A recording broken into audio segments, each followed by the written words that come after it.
By ঈমান। কখনো নিজেকে পাথর বানিয়ে ফেলো না, কারণ পাথর অন্যের পথে বাধার দাঁড়ায়।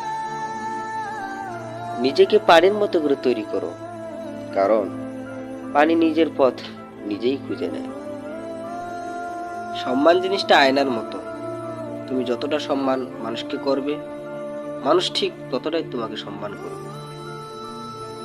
একটি মোমবাতি দিয়ে যেমনি হাজারটি মোমবাতি জ্বালানো যায়, তেমনি একজন ভালো গুণের মানুষ সবাইকে ভালোবাসতে শেখায়।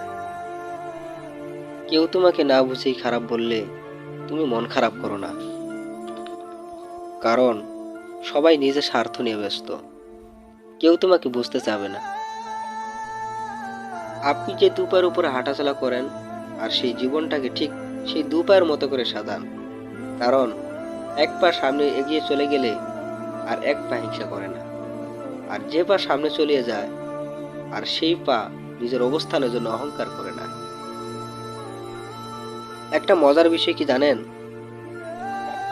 কারো চোখে খারাপ হওয়ার জন্য আজকাল খারাপ কথা বলতে হয় না, সত্য কথা বললেই আপনি তাদের চোখে খারাপ হয়ে যাবেন।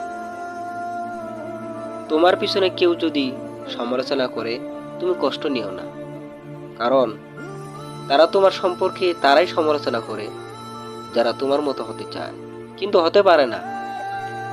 স্বপ্ন পালিয়ে যায় ঘুম ভেঙে গেলে, আর মানুষ পালিয়ে যায় স্বার্থ ফুরিয়ে গেলে। জানি কষ্ট হবে, তবুও নিজের প্রয়োজনে নিজেকে সময় বদলে ফেলো।